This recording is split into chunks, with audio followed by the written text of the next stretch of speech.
แต่ไผ่นั้นเลยเร็วกว่านี้กูไปกี่ตัว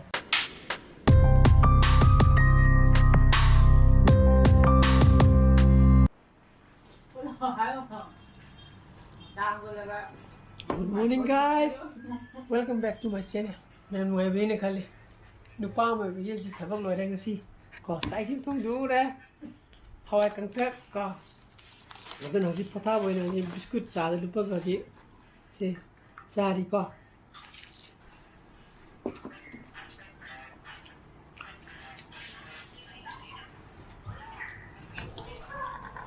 จาก็หอมละฮะเดี๋ยวก็บ้านไม่ปานนี้มันปานดูจะกระไรดูเขาดูกระไรไว้เดี๋ยวนู้นปังแค่ดีนะกระไรไว้เดี๋ยวนู้นบอลปังแค่ดี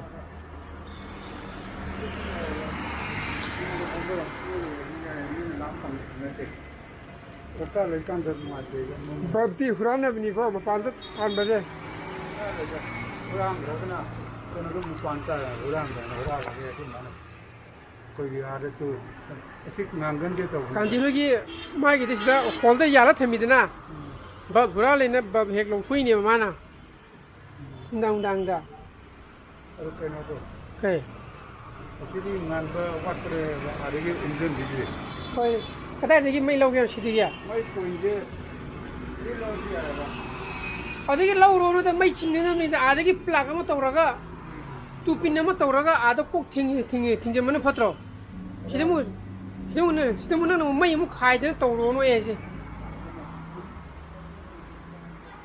हाँ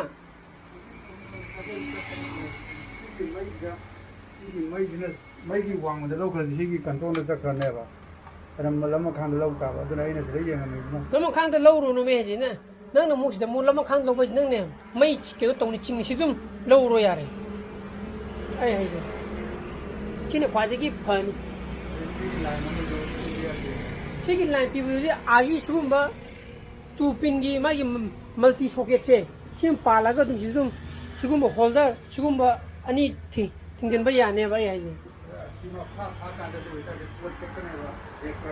ใช่เลยประเดี๋ยวสิสักตัวก็ทำไม่เลยเดคอเรชั่นไลท์ทันอยู่กันนะเดคอเรชั่นไลท์ถึงกันเลยเดคอเรชั่นไลท์ที่ตุ้มทางก็ได้บุญนัดเตะไอ้เนี่ย지금 뭐마 하피드나 지금 뭐마 하피드나 블럽 타니까 안나 블럽 튕길라가 달래 아래 어디기 데코레이션 라이트 눈띠기 탕가 되주는데 어두나 아이네 과지 삼바 시기 카이도로노 가슈 하이로이 봐 이제 소이가네 봐 어두서부터 얌나 셉사이트 스와나 투핀 플라가마 하빠가 못 본다고 진짜 또 놈이 다시 잘라라가 덤는 버려. 야, 또 이네 시즌 내부 주나 뛰게 들어오래. 수구이나. 어거인 내 보지 모두기 인닛 가슐레 레렉티 하이브니다 이네 하면이 놈 파도 키와니. 놈 파도 투장 땅을 보고 놈 파도 없는. 아두기 와니다. 아이나 하리지. 맞다 또 왜 맞지 마랑 리트 해라.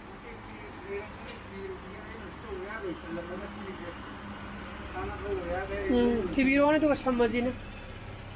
와야지 맞지 뭐 통드레바. सी मतेक से इनको वाना वाया जे मुसले थंबे माना की दिखा मुरे बतने इन थिबी नो हाय तो अदम सी तोरो से न पाला ने तू तू सोकेरा Moin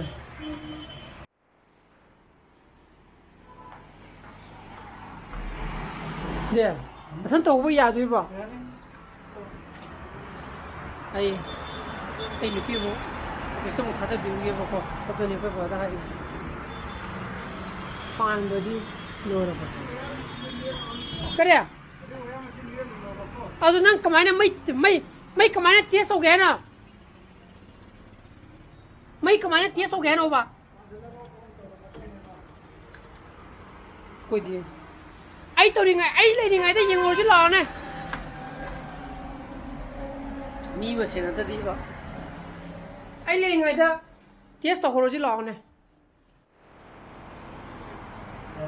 ไอ้ดิแหวนตัวใหญ่ทำมาลิซ่าบอกตัวหับจะลงมากี่ปะใช่ตัวเป็นไอ้หลาตัว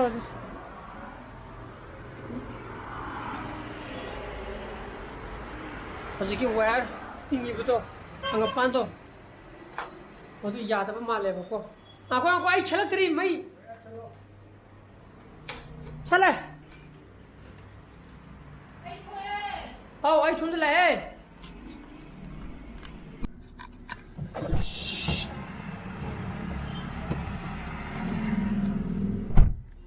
Yarabo. Phone đi rồi cô. Wala ti yaw du rồi. Phone ni maro di. Sa di yaw du je. Kai no bung ngal lida. Gatana.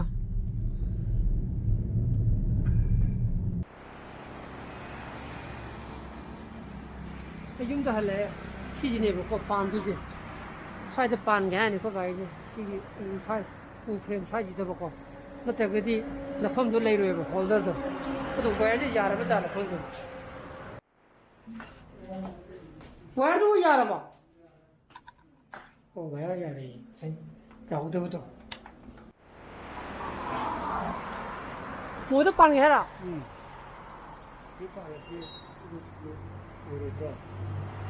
Menung depan berarti. Si pem sudah. Sekarang tok tu nanti mesti mirung.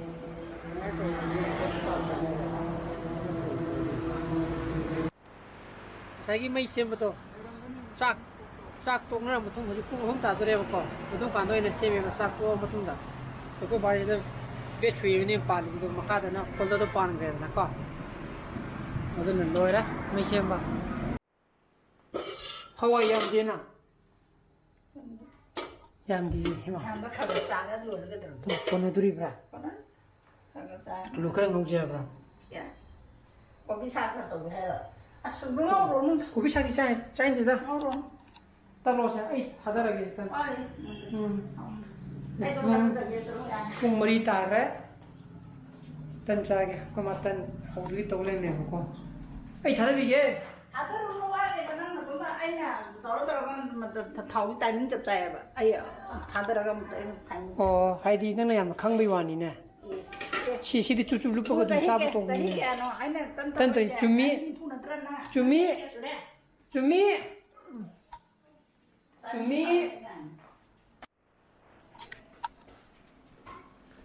Cek kanar ibu roba, ini hinjang tong bagai. Natra di saya ibu muda nak sabu di apa gai? Nangin nasi.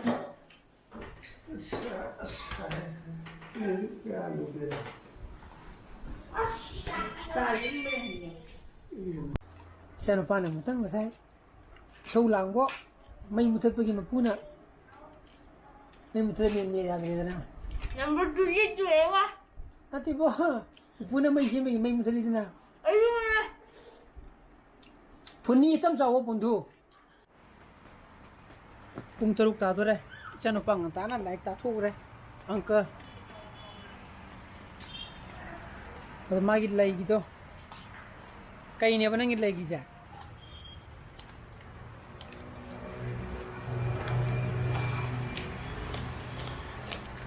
Mama. Nam Chandramukhi na mo kating thagi bedo. Ngasi tarik kun ni ko thama pare. Ai se sayol khudingi NPK ga sigi Epsom salt siga dum kapi bako marakta do video da hapadi sang haudare ngasi di kitang hap sira na khalaga hapakpani ko. Ana camera ai ma mamme bako. Mam happy si 2 liter da chamas tang khai ma NPK 1919 ora gani ise ko 1919 chamas tang khai ma Epsom salt chamas tang khai ma si katang ni ko huju ko ta inam moi da kapi se ko Mamma itu semua jalan semua. yang kana sa khat padi na tre moi se khara growth adum tap pani ko jiki ingri gani na September October ga yora di da sa khala ni ado ji kha ma khale ko khaga sa khale tha ani gumba ani makhai gumba torok ta de pot atopang ga sim ba yara ni ro Chilai map jentro. ando sisnai ando ko katimni pidam si yaudri ai gite Lewat padana. la khadna Hai begini hai udana. ate ai beina te lai ba beina te ai da sai da si ba dum yaw ko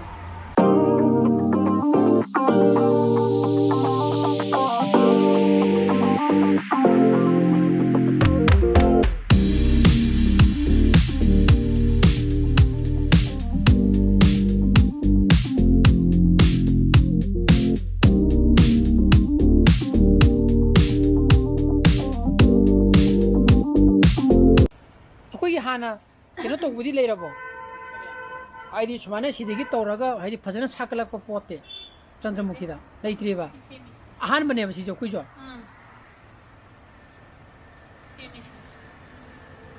Sidai kitang higalak pa ka na pinching hong ba yara ne ba doon na tama le di yara ne ba.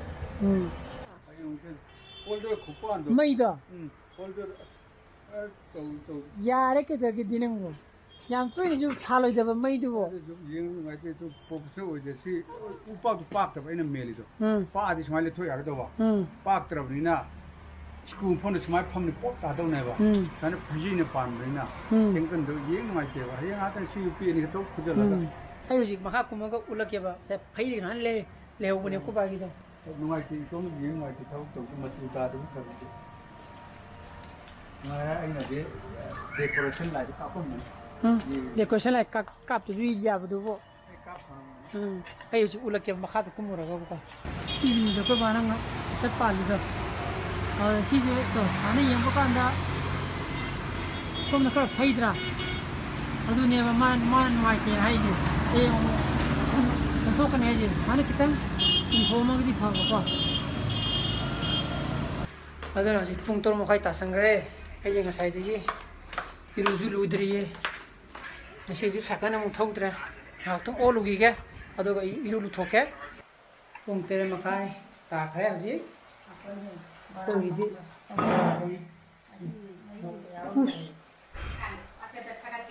bara pun tu Ayun ka na naman da kerosene di karon da puro da. sila tao to du ba ka bara pun sa ta ba am bu di Ito gani sa akin ang plug pa gani lagi. ai ra sa ni gi no e ta jai kuina kino to gre lon gre